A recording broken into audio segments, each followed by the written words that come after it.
આજ રોજ ભારતીય જનતા પાર્ટી દ્વારા પ્રદેશના શીર્ષ નેતૃત્વ દ્વારા અને જૂનાગઢ જિલ્લા ભાજપ દ્વારા મને ઉમેદવારી કરવાની તક ભેસાણ જિલ્લા પંચાયતની સીટ પરથી મળેલ છે. તેમજ મારા ભેસાણ તાલુકાના 16 તાલુકા પંચાયત સીટના ઉમેદવારોને પણ પાર્ટીએ તક આપેલી છે. તો અમારી જિલ્લા પંચાયતની 2 અને તાલુકા પંચાયતની 16 ટોટલ 18 ઉમેદવારોની પાર્ટીએ પસંદગી કરી છે. એ તમામ ઉમેદવારો તાકાતથી ચૂંટણી લડી વિકાસના મુદ્દે, જનતાના કામના મુદ્દે અને ખાસ કરીને સ્થાનિક લેવલે જે પ્રજાને જે કાંઈ પણ પ્રશ્નો હશે એનું નિરાકરણ લાવવાના મુદ્દા ઉપર અમે ચૂંટણી લડવાના છીએ.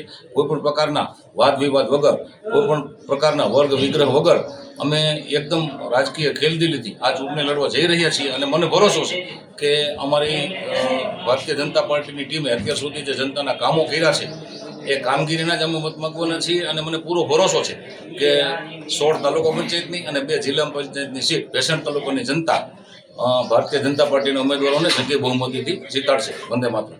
આ જ પ્રકારની તમામ અપડેટ જોવા માટે ન્યૂઝરૂમ ગુજરાતને લાઇક, શેર અને સબસ્ક્રાઇબ કરવાનું ભૂલતા નહીં.